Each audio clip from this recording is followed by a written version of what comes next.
তোমাদের সবাইকে দাদার ক্লাসরুমে স্বাগতম জানাই। এই ভিডিওতে ক্লাস 9-এর থার্ড সামেটিভ টেস্ট অর্থাৎ ফাইনাল পরীক্ষার জীবন বিজ্ঞানের মোস্ট ইম্পর্টেন্ট কোশ্চেনের সাজেশন নিয়ে আলোচনা করব।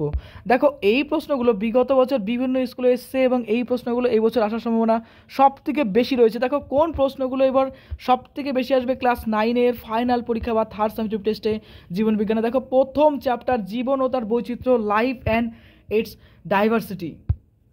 এখানকার মোস্ট ইম্পর্টেন্ট প্রশ্ন সব থেকে বেশি আসার চান্স রয়েছে। দেখো ম্যাক্সিমাম স্কুলে কিন্তু এই প্রশ্নগুলো আসার চান্স রয়েছে। দেখো প্রথম যেটা রয়েছে সংজ্ঞাতে, কোয়াসার ভেট কাকে বলে, মাইক্রোস্ফিয়ার কাকে বলে, প্রোটোসেল কাকে বলে, নগ্ন জিন বলতে কী বোঝো, জীবনচক্র কি, রাসায়নিক বিবর্তন।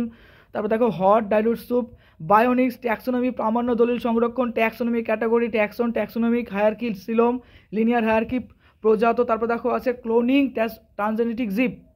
ম্যাক্সিমাম স্কুলে কিন্তু এই প্রশ্নগুলো আসার সম্ভাবনা রয়েছে। দেখো যেগুলো রেড কালার করা সেগুলো সব থেকে বেশি ইম্পর্টেন্ট। কোনো প্রশ্নই ছেড়ো না, প্রত্যেকটা প্রশ্নই তোমার পরীক্ষার জন্য মোস্ট ইম্পর্টেন্ট। আর এই প্রশ্নগুলো তুমি তোমার টেক্সট বই হোক, নোট বই হোক বের করো এবং সেগুলো সুন্দর করে দাগিয়ে নাও, স্টার দিয়ে দাগিয়ে নাও। এখন পরীক্ষার আগে কোনো সময় লিখতে যেও না, এই প্রশ্নগুলো সুন্দর করে দাগিয়ে নাও এবং এই প্রশ্নগুলো বারবার পড়তে থাকো। দেখো এরপরে পার্থক্য হিসাবে একবীজপত্রী, দ্বিবীজপত্রী উদ্ভিদের পার্থক্য, কন্ড্রিকথিস অস্ট্রিকথিসের পার্থক্য, বায়োফাইটা ও টেরিডোফাইটা, অ্যানেরিরা, অর্থোপোডা, রেপ্টিলিয়া ও অ্যাবিস। এই পার্থক্যগুলো কিন্তু মোস্ট ইম্পর্টেন্ট, একটাও ছিল না। নেক্সট দেখো কোয়াসারভেটের পর্দা গঠিত হওয়ার সুবিধা ও গুরুত্বগুলি লেখো। নেক্সট ট্যাক্সোনমির উপাদান ও গুরুত্বগুলি লেখো। লিনিয়াস প্রবর্তিত ট্যাক্সোনমির মূল বৈশিষ্ট্যগুলি লেখো। ট্যাক্সোনমি হায়ারকির গুরুত্বগুলি লেখো। এগুলো ছিল মোস্ট ইম্পর্টেন্ট। তারপর দেখো দ্বিপদ নামকরণের নিয়মাবলী ও গুরুত্বগুলি লেখো। নেক্সট শনাক্তকারী বৈশিষ্ট্যগুলি লেখো ও উদাহরণ দাও। এর সঙ্গে সঙ্গে একটা প্রশ্ন, হুইটেকারের 5 রাজ্যের শ্রেণীবিন্যাস, 5টা রাজ্য কী কী সেগুলো পড়ে রাখবে। নেক্সট দেখো এখানে দেখছে শনাক্তকারী বৈশিষ্ট্য যেরকম আসতে পারে প্রতিষ্ঠা, শনাক্তকারী বৈশিষ্ট্যগুলি লেখো এবং সঙ্গে উদাহরণ দাও। Fungi, animalia, bryophyta. তারপরে দেখো আছে জিমনোস্পার্ম, তারপরে নিডারিয়া, অ্যানিরিডা, অ্যাকাইনোডার্মাটা। এর পাশাপাশি তোমাদের স্যারেরা যে সমস্ত সাজেশন বলছে পড়তে সেগুলো অবশ্যই ফলো করবে, কারণ ইউনিট টেস্টে কিন্তু প্রচুর স্কুল রয়েছে যেগুলো নিজের কিন্তু কোশ্চেন করে। অবশ্যই তাদের সাজেশন কিন্তু অবশ্যই খেয়াল করতে হবে, তোমাদের স্কুলের স্যারেরা কী বলছেন সেটাও গুরুত্ব দাও।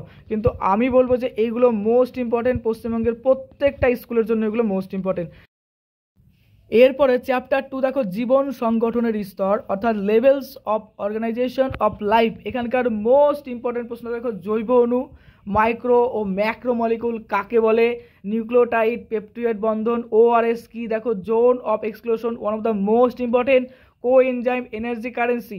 নেক্সট জৈব অণু এবং তাদের বৈশিষ্ট্যগুলি সম্পর্কে যা জানো লেখো। এগুলো কিন্তু এটা কিন্তু বড় প্রশ্ন আকারে আসতে পারে। নিচের কোষ অঙ্গনগুলির চিত্র অঙ্কন করো। চিত্র হিসাবে অনেকে বলে যে কোন প্রশ্নগুলো ইম্পর্টেন্ট রয়েছে তোমাদের এই বছরের মোস্ট ইম্পর্টেন্ট। আমি বলবো সব থেকে বেশি important nephron, most important nephron. তারপর আছে হৃৎপিণ্ড এবং তার পাশাপাশি যদি বলি মাইক্রোটোকন্ড্রিয়া, গলগি বডি, এগুলো একটু কম ইম্পর্টেন্ট। দেখো গলগি বডি, লাইসোজোম, ক্লোরোপ্লাস্ট, তারপর দেখো এন্ডোপ্লাজমিক রেটিকুলাম, নিউক্লিয়াস। এই দেখো এইগুলো কিন্তু কম ইম্পর্টেন্ট, আবার বলছি এই যে এইগুলো কিন্তু কম ইম্পর্টেন্ট, একটু কম ইম্পর্টেন্ট। তার মধ্যে যে নিউক্লিয়াসটা এটা একটু বেশি ইম্পর্টেন্ট রয়েছে আর এটা, আর সব থেকে বেশি কিন্তু ইম্পর্টেন্ট রয়েছে হৃৎপিণ্ড। হৃৎপিণ্ড সব থেকে বেশি ইম্পর্টেন্ট, এটা ভালো করে প্রিপারেশন করে রাখবে এবং তার সঙ্গে কিন্তু নেফ্রন খাতার মধ্যে লিখে নাও, এটা নেফ্রন বা বইতে দাগিয়ে নাও। দেখো নেফ্রন এবং হৃৎপিণ্ড এবার ম্যাক্সিমাম চান্স কিন্তু আসার নেফ্রন এবং হৃৎপিণ্ডের ছবি আঁকা। এরপরে চলে আসছি দেখো নিম্নলিখিত ভিটামিনগুলির উৎস, ভূমিকা এবং তাদের বৈশিষ্ট্য কাজগুলি লেখো। প্রত্যেকটা ভিটামিন, কোনো ভিটামিন ছাড়ার মতো না, কারণ বিভিন্ন স্কুলের প্রশ্ন বিভিন্ন রকম আসবে। Vitamin E, vitamin D, vitamin K, vitamin B complex, vitamin C, vitamin A, প্রত্যেকটা ভিটামিনের রোগ সম্পর্কে জেনে রাখবে। প্রথমত জানবে রোগ সম্পর্কে জানবে, তারপরে জানবে তার গুরুত্বটা। ওকে, গুরুত্বটা ভালো করে জেনে রাখবে, ব্যাস কভার হয়ে যাবে। রোগ এবং গুরুত্বটা মোস্ট ইম্পর্টেন্ট। প্রত্যেকটা ভিটামিন, একটা ভিটামিনও ছাড়া যাবে না কিন্তু, কারণ প্রত্যেকটা পশ্চিমবঙ্গের প্রচুর স্কুল রয়েছে, কোন স্কুলে কোন ভিটামিন দেবে বলা মুশকিল, তার জন্য আমি বলবো সবগুলো ভিটামিন কভার করে রেখো। নেক্সট দেখো পার্থক্য হিসাবে ইউক্যারিওটিক এবং প্রোক্যারিওটিক কোষ ম্যাক্সিমাম স্কুল আসার চান্স। উদ্ভিদ কোষ, প্রাণী কোষ, ভাজক কলা, স্থায়ী কলা, এটা সব থেকে বেশি, এটাতে 100খানা স্টার লাগিয়ে রাখতে পারো। যেটা এটা পড়লে তার সুবিধাটাকে আমি বলে দিচ্ছি। দেখো যদি এই প্রশ্নটা পড়ে রাখো তাহলে তোমার যদি পরীক্ষার সেপারেটলি প্রশ্ন আসে যে ভাজক কলার বৈশিষ্ট্য লেখো, তাও লিখতে পারবা। স্থায়ী কলার বৈশিষ্ট্য লেখো, তাও লিখতে পারবা। এর পাশাপাশি ভাজক কলার সংজ্ঞাটাও কিন্তু তুমি বৈশিষ্ট্যের উপর বেস করে বানাতে পারবে। তার জন্য বলবো যে বৈশিষ্ট্যটা পড়বে, অবশ্যই পড়ো, কিন্তু পার্থক্যটা সব থেকে বেশি করে পড়ে রাখো। আর এবার কিন্তু ম্যাক্সিমাম চান্স রয়েছে। নেক্সট দেখো কোষ পর্দা, কোষ প্রাচীর, আর এবার জাইলেম ফ্লোয়েম, এটাও কিন্তু পার্থক্য মোস্ট ইম্পর্টেন্টের মধ্যে পড়ছে। নেক্সট সালফার, পটাশিয়াম, সোডিয়াম, লোহা, ফসফরাসের মানবদেহে একটি করে কাজ লেখো। নেক্সট যে কোনো এক প্রকার জটিল স্থায়ী গলার বৈশিষ্ট্য কাজ লেখো। নেক্সট প্রাণীকলা কয় প্রকার ও কি যে কোনো একটি গলার গঠনগত বৈশিষ্ট্য কাজ লিখো। এটাকেও তুমি 100খানা স্টার বসে রাখতে পারো, এটাও কিন্তু খুব ইম্পর্টেন্ট একটা প্রশ্ন। নেক্সট চলে আসছে দেখো পরের চ্যাপ্টার জৈবনিক প্রক্রিয়া। জৈবনিক প্রক্রিয়া চ্যাপ্টারটা অনেক বড়, তোমরা জানো যে সেকেন্ড সেমিস্টারে এই একটাই মাত্র চ্যাপ্টার ছিল, এখানে কিন্তু প্রচুর প্রচুর প্রচুর প্রশ্ন হয়। তো দেখো আমার নজরে যেগুলো সবথেকে বেস্ট আর সবথেকে মোস্ট ইম্পর্টেন্ট সেগুলো দেখো। সালোকসংশ্লেষ, ফটোফসফোরেশন কাকে বলে, খুব আসে ফটোফসফোরেশন কাকে বলে, ফটোলাইসিস, ম্যাক্সিমাম স্কুলে পরীক্ষার চান্স আছে এবার। ফটোফসফোরেশন কাকে বলে, ফটোলাইসিস কাকে বলে। নেক্সট দেখো শোষণ বর্ণালী ও কার্যবর্ণালী, কেলভিন চক্র, অতিমাত্রিক মৌল, স্বল্পমাত্রিক মৌল, দেখো যেগুলো রেড কালার সেগুলো ম্যাক্সিমাম চান্স রয়েছে। বাষ্পীমোচন, তারপর দেখো লেন্টিসেল, নিষ্ক্রিয় পরিবহন এবং তার পাশাপাশি সক্রিয় পরিবহন, দুটো ইম্পর্টেন্ট। ব্যাপন, তারপরে দেখো বাষ্পমোচন, টান, সিস্টেমেটিক বা দেহজ সংবহন, রসর উৎস্রোত, ফ্লোয়েম লোডিং, আনলোডিং, এটাতে স্টার বসিয়ে রাখো।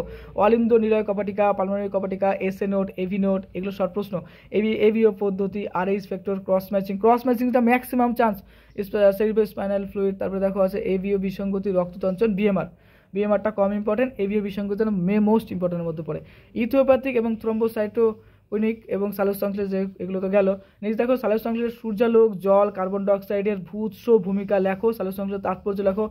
ম্যাক্সিমাম চান্স এটার থেকে একটা প্রশ্ন, দেখো এই প্রশ্নটা 3টে প্রশ্ন আকারে দিতে পারে পরীক্ষা দিতে পারে। সালোকসংশ্লেষের সূর্যালোকের ভূমিকা লেখো, কিংবা দিতে পারে সালোকসংশ্লেষের জলের ভূমিকা লেখো, কিংবা সালোকসংশ্লেষে কার্বন ডাইঅক্সাইডের ভূমিকা লেখো এবং তার সঙ্গে সঙ্গে তার উৎস অর্থাৎ কোথা থেকে আমরা পাচ্ছি। খুব ইজি প্রশ্ন, একবার পড়লে হয়ে যাবে। আলোক নিরপেক্ষ দশা বা অন্ধকার দশা কোথায় ঘটে, প্রত্যেকটা প্রশ্ন ইম্পর্টেন্ট ছিল না। অতিমাত্রিক মৌল এবং স্বল্পমাত্রিক মৌলের উদ্ভিদ দেহে অপরিহার্য মৌলের কাজগুলি লেখো, কী ক্ষেত্রে এটা ইম্পর্টেন্ট সেটা লিখতে হবে। বাষ্পীমোচন, বাষ্পীভবন এবং বাষ্পমোচনের পার্থক্য, এটা one of the most important. Next short প্রশ্ন হিসাবে দেখো হিস্টোরিয়া কোন উদ্ভিদে দেখা যায়, এটা শর্ট প্রশ্ন। আমি বলবো শর্ট প্রশ্নের জন্য আমি কিন্তু সাজেশন দিলাম না, তোমরা শর্ট প্রশ্নের জন্য অবশ্যই বইটা খুঁটে পড়ো এবং তোমাদের নোট বই টেক্সট বইতে যে প্রশ্নগুলো রয়েছে সেগুলো অবশ্যই ফলো করো। বাষ্পমোচনের স্থান এবং বাষ্পমোচন নিয়ন্ত্রণকারী শর্তাবলী লেখো, এটা ইম্পর্টেন্ট।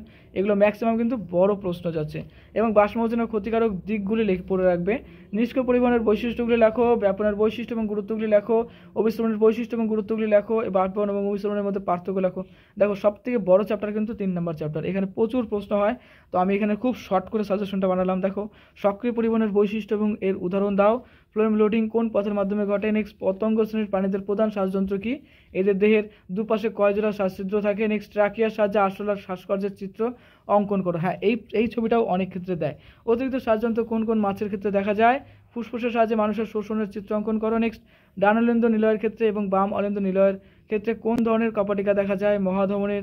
মহাধমনির অর্ধচন্দ্রাকার কপাটিকার কাজ লেখো। মানব হৃৎপিণ্ডের অভ্যন্তরীণ গঠন চিত্র সহকারে ব্যাখ্যা করো। এই যে এই ছবিটার কথা আমি বলছি, সব থেকে বেশি করে পড়ে রেখো, এটা সব থেকে বেশি ইম্পর্টেন্ট। এবার হৃৎপিণ্ডের ছবি, ওকে। মধ্যে মৃতজীবী পুষ্টি এবং মৃতজীবী পুষ্টি কাকে বলে, সংজ্ঞাটা। মলভোজী পুষ্টি কাকে বলে।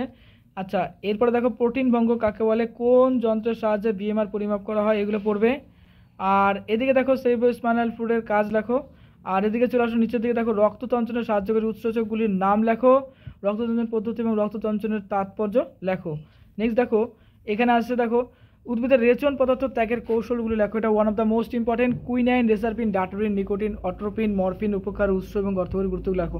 এই চ্যাপ্টারে প্রচুর প্রশ্ন রয়েছে, তো যে কারণে প্রশ্ন সংখ্যা একটু বেশি হয়ে গেল, কিন্তু তাও আমি তোমাদেরকে বেছে বেছে বলছি, যেগুলো বলছি সেগুলো খেয়াল করবে, সব দেখার দরকার নেই। দেখো এডিএইচ এর কম কারণে কোন রোগ হয়, নেফ্রনের চিত্র অঙ্কন করো। এই যে এই প্রশ্নটার কথাও কিন্তু আমি একটু আগে বললাম যে নেফ্রনটা ভালো করে পড়ে রাখবে, ওকে। তারপর দেখো মূত্র শিশুদের নেফ্রনের ভূমিকাগুলি লেখো, অবশ্যই পড়বা। হেনরি লিউপ এর কাজ, মূত্র উৎপাদনের প্রণালীর ধাপগুলো আলোচনা করো, সাইনোভিয়াল তরলের কাজ কি, বাস কভার হয়ে গেল। এবার চলে আসছে দেখো জীববিদ্যা ও মানব কল্যাণ। এখানকার মোস্ট ইম্পর্টেন্ট প্রশ্ন দেখো অনাক্রমতা, অর্জিত অনাক্রমতা, অ্যান্টিজেন, অ্যান্টিবডি, টিকাকরণ, এগুলো হচ্ছে মোস্ট ইম্পর্টেন্ট। এরপরে ইম্পর্টেন্ট রয়েছে জৈব সার, কোলেস্ট্রাম, রসনির্ভর, অনাক্রমতা, ভ্যাকসিন, এগুলোর সংজ্ঞা পড়ে রাখবে। আর নিম্নলিখিত রোগগুলির প্রকৃতি, উপসর্গ, রোগ সংক্রমণের পদ্ধতি লিখতে হবে। ম্যালেরিয়া, নিউমোনিয়া, এগুলো মোস্ট ইম্পর্টেন্ট। আর এর পাশাপাশি hepatitis B, diarrhoea, AIDS, tetanus, যক্ষা, এগুলো কম ইম্পর্টেন্ট। মানব কল্যাণে জীবাণুর ভূমিকা আলোচনা করো। জৈব সার হিসেবে ব্যাকটেরিয়ার ভূমিকা লেখো। অ্যান্টিবডির চিহ্নিত চিত্র অঙ্কন করো। খুব ক্রিটিক্যাল টাইপের প্রশ্ন এটা, যেগুলো স্কুলে খুব কঠিন প্রশ্ন করে, সেই ক্ষেত্রে কিন্তু অ্যান্টিবডির চিহ্নিত চিত্রটা খুব ইম্পর্টেন্ট। রোগ নিরাময়ে ধৌতকরণ ভূমিকাগুলি আলোচনা করো। ডিপথেরিয়া, নিউমোনিয়া, যক্ষা, এই রোগগুলির ভ্যাকসিনের নাম লেখো। তারপর দেখো পরিবেশ ও তার সম্পদ, এই চ্যাপ্টার থেকে ম্যাক্সিমাম প্রশ্ন আসার চান্স রয়েছে ফাইনাল পরীক্ষায়। এখানকার মোস্ট ইম্পর্টেন্ট রয়েছে বাস্তুবিদ্যা, বলবো না, সবথেকে ইম্পর্টেন্ট অটোকোলজি, সিনকোলজি, ন্যাটালিটি, মর্টালিটি, কমনসলিজম, মিউচুয়ালিজম, এগুলো মোস্ট ইম্পর্টেন্ট। এগুলো এই কী বলবো, সংজ্ঞা হিসেবে খুব ইম্পর্টেন্ট। গৌণ এবং প্রগৌণ খাদক, এগুলো মোস্ট ইম্পর্টেন্ট। আর এটা ছাড়াও কম ইম্পর্টেন্ট প্রোটোক অপারেশন, পপুলেশন, বাস্তুতন্ত্র, শক্তি প্রভাব, পারলিক চক্র ইম্পর্টেন্ট নেই, 99% চান্স আসবে না। জৈব ভূ রসায়ন চক্র, মেগাথার্মাস, তারপর দেখো আছে পয়কিলোথার্মাস, এগুলো আসতে। এবার মোস্ট ইম্পর্টেন্ট, খাদ্য শৃঙ্খল কীভাবে গঠিত হয়, এর বৈশিষ্ট্য এবং প্রকারভেদগুলি লেখো। নেক্সট বন ধ্বংসের কারণ এবং তার ফলাফলগুলি লেখো। আচ্ছা, নেক্সট দেখো শক্তি প্রভাবের পর্যায়গুলো আলোচনা করো। জীব কীভাবে আলো এবং তাপমাত্রার প্রভাবে অভিযোজিত হয় তা লেখো। বাস্তুতন্ত্রের উপাদানগুলিকে ছকের সাহায্যে দেখো, এটা মোস্ট ইম্পর্টেন্টের মধ্যে এবার আসছে। জল সংরক্ষণের প্রয়োজনীয়তা কী, জল সংরক্ষণের উপায়গুলি লেখো। বনজ সম্পদের গুরুত্বগুলি আলোচনা করো। নেক্সট ইম্পর্টেন্ট দেখো আছে এখানে যে জেরোফাইট উদ্ভিদ কাকে বলে, এদের অভিযোজনগত বৈশিষ্ট্যগুলো লেখো। হ্যাঁ, উপরে একটা প্রশ্ন মিস হয়ে গেল, বাস্তুতন্ত্রে পপুলেশন বৃদ্ধির নিয়ন্ত্রক শর্তাবলী সম্পর্কে যা জানো লেখো, ইম্পর্টেন্ট কম। নেক্সট পার্থক্য হিসাবে দেখো মোস্ট ইম্পর্টেন্ট আছে ন্যাটালিটি, মর্টালিটি। এবার মোস্ট ইম্পর্টেন্ট পার্থক্য ন্যাটালিটি, মর্টালিটি এবং কমনসলিজম ও মিউচুয়ালিজম। ফাইনাল পরীক্ষা, তাই আমি বলবো যে পরীক্ষার আগে একটাই মাত্র কথা হবে, শুধুমাত্র রিভিশন রিভিশন রিভিশন। সামনে পরীক্ষা, মন দিয়ে পড়াশোনা করো, তোমার পরীক্ষা অনেক অনেক অনেক ভালো হোক। পরীক্ষার জন্য তোমাকে জানাই বেস্ট অফ লাক। দাদার ক্লাস নতুন হলে অবশ্যই সাবস্ক্রাইব করে দিও। খুব ভালো থেকো।